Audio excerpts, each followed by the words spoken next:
Very well then. If you're that confident in Grace's cooking, why not have a cook-off? We will see who is better. What do you think, Grace? Let's make this Thanksgiving interesting. Oh, please. This would actually be helpful for Grace. Maybe she can learn a thing or two from my cooking. Daniel, I know that's why you haven't given her any kids. I mean, what kind of mother can't even feed her husband and kids a decent meal? My name is Grace, 33 years old. I am a food enthusiast with an insatiable passion for all things culinary. Food has always been more than just a basic necessity for me. It's an outlet for creativity and a way to express my love and care. From experimenting with flavors to perfecting new recipes, I find joy in the art of cooking. But here's a little secret. My husband Daniel doesn't have a clue about my true culinary talents. He did not know that I was a well-known chef with years of experience working in renowned kitchens, a string of culinary achievements under my belt, and my very own restaurant. Don't get me wrong, he's no stranger to my delicious home-cooked meals. In fact, he often raves about the dishes, thinking they're just the result of my amateur cooking adventures. You see, Daniel has always been a foodie himself, and that's one of the things that brought us together. We would spend hours exploring new restaurants, savoring unique flavors, and sharing our love for all things delicious. It was during those culinary adventures that I fell head over heels for him. So you may wonder, why keep your culinary skills under wraps? Well, call it a mix of modesty and wanting to maintain a sense of simplicity in our relationship. I want us to enjoy meals together without any pressure or expectations. Plus, I don't want to become a subject of comparison with his mother. I have seen how mothers can be overly proud and protective of their skills when it comes to cooking. I didn't want to disrupt the delicate balance that exists between my mother-in-law and me. I wanted to avoid any unnecessary tension or the constant comparison of our cooking abilities. That's why I made Daniel believe that my cooking was simply a labor of love rather than the result of years of professional training. Deep down, I dreamed of the day when I could surprise him with a truly remarkable dish and say, "Guess who cooked that?" Little did I know that fate had a funny way of bringing that moment closer than I expected. It was a Thanksgiving Day, a time when families gather to celebrate and indulge in a bountiful feast. The kitchen buzzed with simmering pots and mouth-watering aromas emitting in the air. As I bring inside the ingredients for a flavorful dish I plan to cook, my mother-in-law Evelyn appeared with her presence, commanding attention. "Grace, dear, what's all this? I think it's better to bring this back inside the car and cook it for yourself at another time." Evelyn, I appreciate your concern, but what I am about to cook is a dish close to my heart, and I wanted to share it with everyone on this special day. I believe I can make it really flavorful and satisfying for everyone's taste buds. Thanks for trying, dear, but on Thanksgiving, the stakes are higher. It's a time for a grand feast, and it would be disrespectful to the spirits of Thanksgiving if we settle for mediocrity. Wouldn't you agree? And besides, let's be honest, cooking has never been your forte. Or else I would have been hearing it from Daniel nonstop. He is such a foodie, it's a miracle he survives with your culinary skills. Daniel suddenly came to the kitchen, interrupting his mother's nonstop attacks on me. Mom, come on now. I can assure you that Grace is an amazing cook. She has been preparing delicious meals for me all the time, and I've loved every bite. Why not give her a chance to shine this Thanksgiving? Oh, that's something new, Daniel. I remember when you were little, you wouldn't touch anything that wasn't cooked by me. It is interesting how things have changed. Is she forcing you to say that? Blink twice if you need help. She joked. She seemed offended by Daniel's defense of my cooking skills, and I felt pressurized. Who can ever top a nostalgic meal? Very well then, if you're that confident in Grace's cooking, why not have a cook-off? We'll see who is better. What do you think, Grace? Let's make this Thanksgiving interesting. Oh, that's not what I meant at all, Mom. You are both great. Yeah, I don't want to make things. Oh, please. This would actually be helpful for Grace. Maybe she can learn a thing or two from my cooking. Daniel, I know that's why you haven't given her any kids. I mean, what kind of mother can't even feed her husband and kids a decent meal? A hushed silence filled the air. I hesitated at first, but I knew that accepting the challenge was a necessary step for my own growth and to put an end to Evelyn's constant scrutiny, so I accepted it. All right, Evelyn, I accept your challenge. I think it will be fun. She challenged the wrong person. Bring it on, Evelyn. This should be fun. So the ingredients are laid out and the culinary showdown began. Evelyn and I stood at opposite ends of the counter. The dish we would be preparing was adobo, a classic Filipino favorite known for its savory flavors and tender meat, and I was determined to make it shine. Evelyn, on the other hand, seemed confident as ever. She moved with precision, effortlessly chopping the garlic and onions, her movements as if they were second nature. I couldn't deny her skill and experience, but I knew I had something to offer too. I marinated the pork in a blend of soy sauce, garlic, few spices, alongside my secret ingredient. But as I scanned the counter for the bottle of vinegar, a crucial ingredient for the recipe, it was nowhere to be found. Panic surged through me as I realized Evelyn had hidden it, hoping to throw me off balance.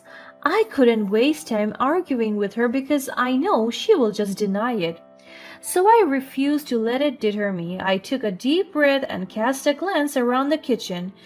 My eyes fell upon a jar of tamarind paste tucked away in the pantry. A light bulb flickered in my mind. Tamarind possessed a natural tanginess that could potentially emulate the sourness of vinegar. It was an unexpected substitute, but I had to trust my culinary instincts. After all, chefs are masters of improvisation. I grabbed the jar and measured out a precise amount of the paste. Carefully, I added it to the simmering adobo, stirring it into the rich sauce. Would my improvisation yield a successful result, or would it be a disastrous deviation from tradition? The time had come for Daniel, the ultimate judge, to make his decision. Evelyn and I stood side by side, our dishes lined up before us, each bearing the distinct aroma of the dish. To add an element of surprise, we decided to blindfold Daniel. It was an opportunity for him to judge solely based on taste, without any bias. He ate mine first. I watched anxiously as he took to his first bite, savoring the flavors and contemplating his opinion. This is fantastic. Is that tamarind I taste? It is a refreshing twist that is bold and innovative. That approach truly set this dish apart. His words filled me with pride, knowing my creative improvisation had resonated with him. I am grateful for his recognition and the validation it brought to my culinary skills. Evelyn couldn't resist but take a small taste from my plate. Her pride refused her to allow any verbal affirmation, but there was a subtle nod of approval.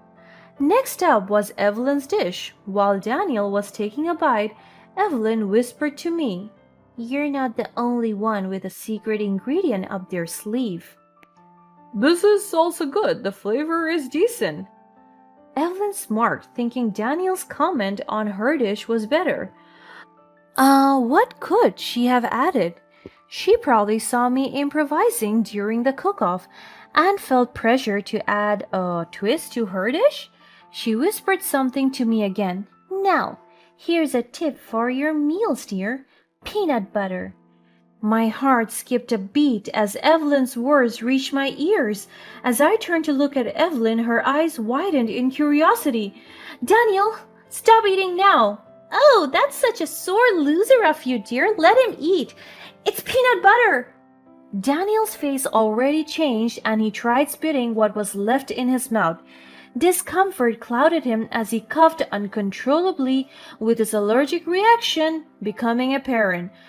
Rushing to Daniel's side and taking his blindfold off, I quickly retrieved an EpiPen from my purse, having had prior knowledge of Daniel's allergy. The allergy must have developed later on in Daniel's life that Evelyn wasn't aware of it. It's also unfortunate that we cooked in Evelyn's house where there were ingredients lying around that Daniel's allergic to. Finally, Daniel's breathing began to ease and color returned to his face.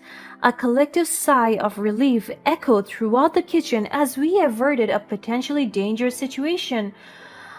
All right, Daniel, you can tell us now who won before you forget.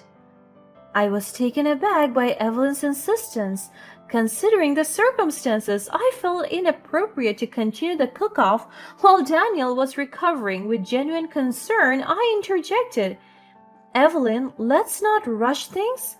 We can postpone or even cancel the judging if Daniel isn't feeling well. The cook-off is not that serious. Daniel's health is our priority. Daniel, still recovering from the scare, managed to give a reassuring smile. No, I'm all right now. Let's continue. I like this dish better because it was the tamarind edition was a stroke of genius. It's only fair to acknowledge its creativity and skill. Who cooked this? Daniel pointed at my dish, and that made me so happy. As Daniel declared me the winner of the cook-off, I saw how Evelyn's face fell, with hurt evident in her eyes. Thank you for the friendly competition, Evelyn. I believe everyone enjoyed the food. Enjoyed your food? Please, Daniel was just being polite. He will come running back to me once he misses a real meal. Soon enough, your 5 minutes of fame is over. I couldn't help but just laugh at what she said. Her offensive comments only fueled my determination.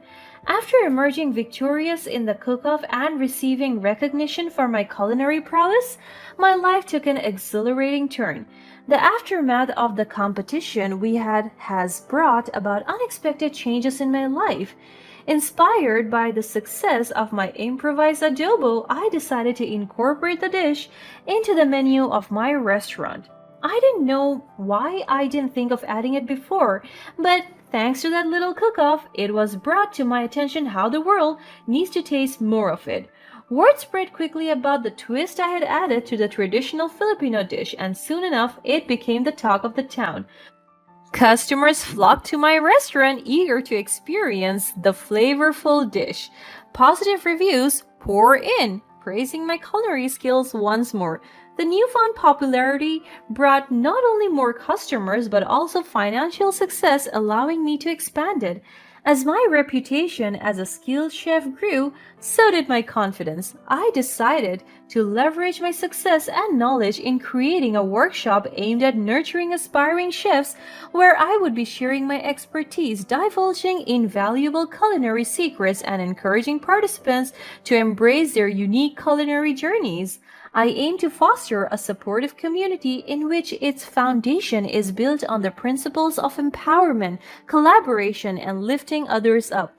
It was a stark contrast to the demeaning treatment I had endured from my own mother-in-law. As the workshop kicked off, I was excited to meet the aspiring chefs and learn with them. However, my excitement turned to utter astonishment when I spotted a familiar among the participants.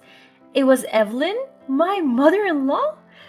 The sight of her caught me off guard, and a whirlwind of thoughts raced through my mind. I couldn't help but wonder why Evelyn had chose to attend my workshop. I don't think she knew I was teaching this class because she seemed very uncomfortable and out of place. Her usual air of confidence was nowhere to be found. It's very laughable how the very person who she belittled and undermined is who she is now seeking guidance from. Perhaps the sadness she had experienced from losing to Midish and the fact that Daniel had sided with me instead of her must have hurt her in ways I could never fully imagine. Throughout the workshop, I kept a watchful eye on Evelyn, observing her interactions with the other participants. She was trying her best to blend in and keep a low profile. It was evidence that being in my presence and my mentee was a humbling experience for her. She was obviously humiliated as she remained a reluctant participant. She avoided eye contact with me and offered a muted response every time I interacted with her. Just like when the participants were practicing their knife skills, I noticed Evelyn struggling with a particularly tough vegetable. Her hands trembled and her cuts were uneven. I assume she's unfamiliar with it and hasn't had the chance to try it in her dishes before. I couldn't help but chuckle at the irony. The woman who had prided herself on her culinary skills now found herself stumbling over basic techniques. It seemed like bad karma had seeped into her cooking, leaving her creations lackluster and tasteless. Hey, Evelyn, let me show you a little trick. See, if you hold the vegetables this way and angle your knife like this, you will get a cleaner and more even cut. There was a mix of shame and gratitude in her eyes, as if she had come face to face with her own shortcomings and the impact they had on others. She still avoided eye contact and murmured a barely audible response, her pride obviously shattered and her facade crumbling. The workshop came to an end and I approached Evelyn. I hoped you learned a lot.